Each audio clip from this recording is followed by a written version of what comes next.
All right, so the DJI RS4 is a powerhouse little gimbal here that packs a lot of tricks up its sleeve. So what I want to do today is showcase what I think are kind of my little top tricks that I like to do when I'm running around with the RS4, and hopefully you find some use of it as well. All right, now let's talk about the very first trick that you need to be aware of, because this is actually a huge selling point of this gimbal, and that's its ability to quickly switch from horizontal to vertical shooting, and it's super, super easy. Now I'm gonna pull this over here to the side just to say, because as you can see, there's a little tightener thing right here and a button at the front, and what's great is you can literally loosen this up very, very quick, pop this button, and boom, the whole thing will come out. And then once I get this locking point on there, you'll see now there is another locking mechanism right here on the bottom. This matches the one here on the side, which is really cool. And then all I gotta do is I can just put this on real quick. I'm just gonna click this on, and it basically snaps right in.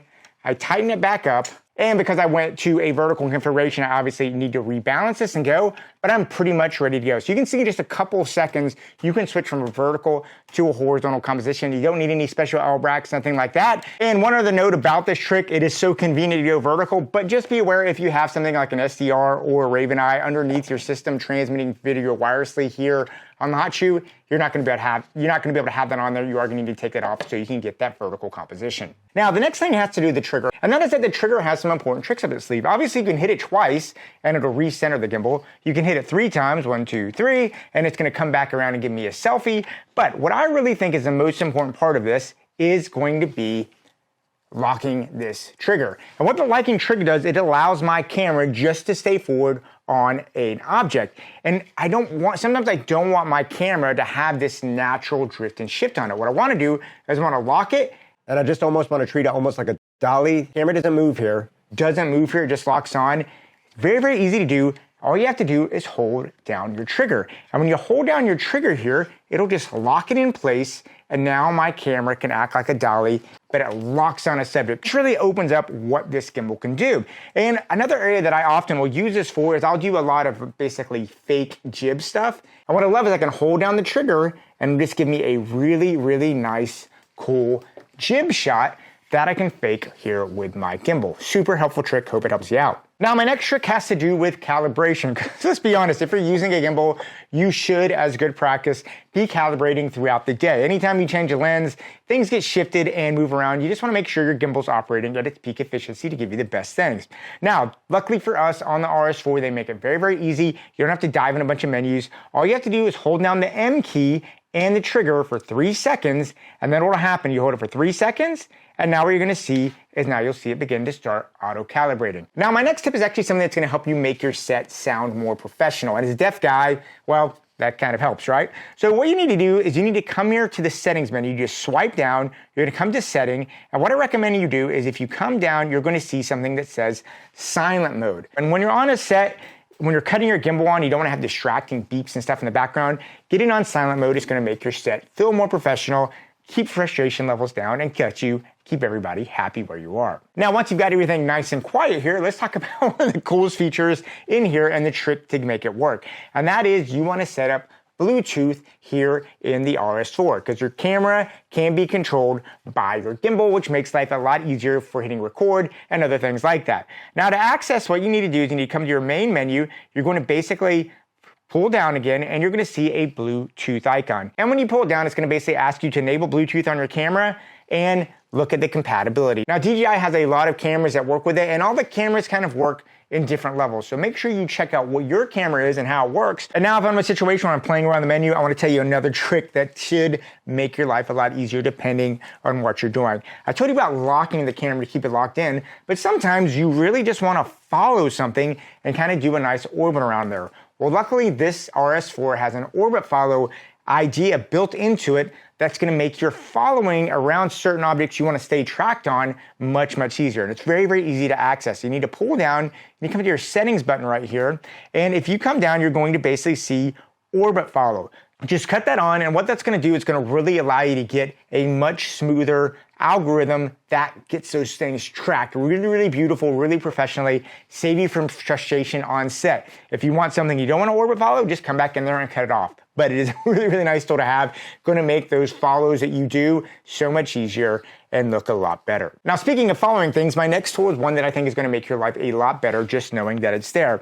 And that is simply this. On a camera, when you're using a gimbal like this, there are a lot of times we're going to be focused on something. Maybe we want to come, we're going to do a tilt up, a tilt down, whatever.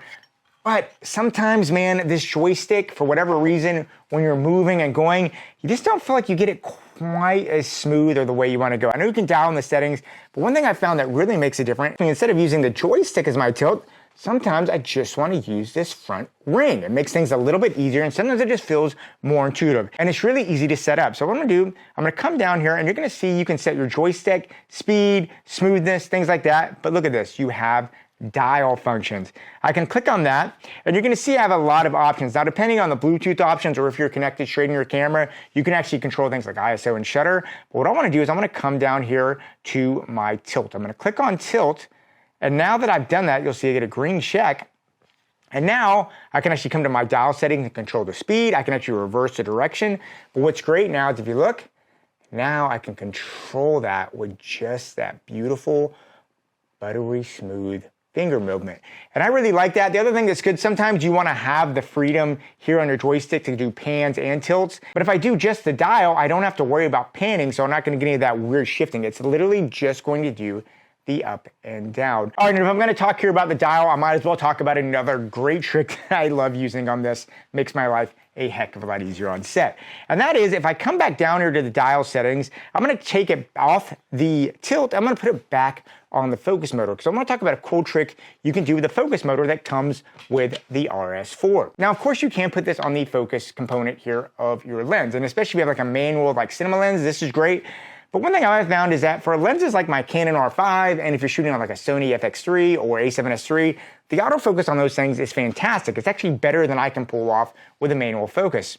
But what I love is I love shooting with the zoom lens here on my gimbal. So what I can do is I can take this focus motor, and even though it says it's a focus motor, I can easily put it here on the zoom, and it makes a huge difference in how you shoot. And it's very, very easy to set up. So I'm gonna have this focus motor set back, and if I come down to my main screen, I'm gonna pull down, and you'll see I have the focus motor option. If I click on that, you'll see I can do a focus motor calibration. Now, I can either set it where it will calibrate automatically, or if I wanna set my own endpoints, I can do that. So I can basically come here and set my endpoints. I can hit set, and just go to one set, and then I can come here to another side, and I can set another one, and I'm basically done to go. And now what happens is I can zoom in super, super smoothly when I'm shooting. This is just such a quality of life thing to have on a gimbal. All right, so here's one more trick I really love on this gimbal, and that's on the side they make these kind of fast buttons you can go from your most common modes. Now, I tend to love pan follow because I don't want to worry about tilt a lot of times, but sometimes I do want to get a pan, tilt, and follow. I can click that up right there, or I can switch down there and come to an FPV. But one trick about the RS4 is you can actually really dial in a lot of modifications here in the FPV settings. If I sit on the FPV setting, I'm going to swipe up to look at it. If I click on there, you'll see I have the FPV settings, but I can do a 3D roll, 360, ready to go. Or I can come over in the custom menu and really dial in each of these parameters exactly the way I want. And where this really comes into play for you as a shooter is, let's say you're going to be coming on a shoot where you know you have a number of 360 rolls coming up in the shoot. Well, you can just dial that in there. And now if I put this back on pan follow to get most of the rolls I want to come throughout the day, if, 360, I need to get it, you can literally click that right there, and boom, it pops you right in there. You can get the shot super fast, and then you can come back out, and you're ready to roll again. Okay, so the next trick I want to tell you about is one that I've actually used way more than I ever thought I would, and it has to deal here with the DJI Ronin app itself. Now, if I come on the Ronin app, what you're going to see is there's a lot of things I can set and dial in and connect to my transmitter. I'm going to get to that in a minute, but it's the create button that I really find a lot of fun.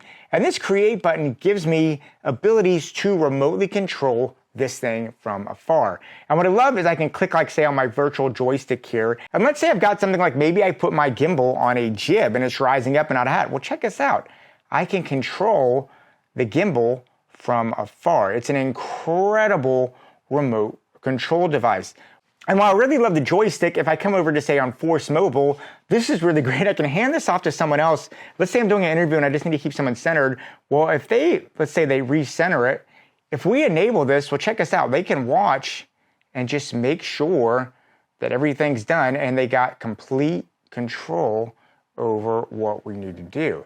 And it's a really, really powerful tool that I think a lot of people don't take into consideration when they have it. Having this control on the RS4 is an awesome trick. I guarantee you, if you put it, you're gonna find lots of ways to enable it when you're out there shooting with it. So as you can see, there are a lot of great tricks built here into the RS4 that you may not be using every one of them. Hopefully it helps you out. There are a couple of what I would consider bonus tricks that are not necessarily inherent to the RS4, but they are there through add-ons that will make your life a lot better. I just want to show you them a couple real quick. Now, the first time I do, I actually have this DJI extension arm, so I'm just going to put this on right here. And what I love to do, I like to take this, and I've just got like an iPhone holder, and I oftentimes will put my iPhone holder here, and it gives me all those things that I told you about for the remote control to do it. And it's a really nice factor. But there's also one other thing this does, and I can turn this into a monitor as well. And I do that by using an add-on that I absolutely love, and it's actually the DJI SDR transmission system. And what's great about this, you can see I can plug this and power it right here from my gimbal. I can plug my camera in there. And now that I have that, I have a monitor ready to go right here. And I really shoot with this pretty much all the time.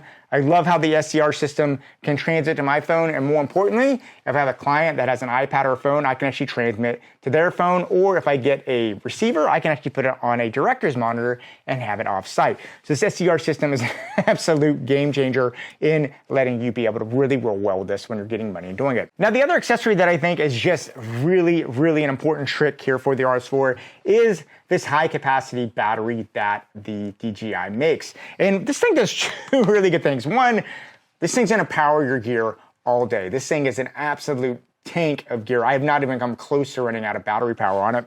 But what I love about it, it allows me to power my gimbal, and if I have an accessory like this SDR, I can power both of them. I'm not sweating about running out of power on it. I really, really like it.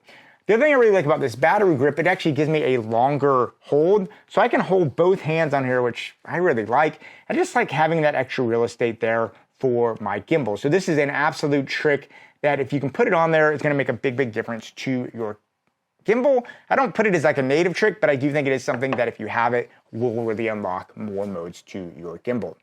But anyway, as you can see, the DJI RS4 has a lot of really, really cool tricks up its sleeve. And I really hope you learned something that'll help you shoot a little bit better and a little more efficiently as you're out there trying to make a living. Anyway, guys, love to hear what you say with this. Leave me notes and comments down below. And yeah, go out there, keep on shooting. And yeah, I'll talk to you soon.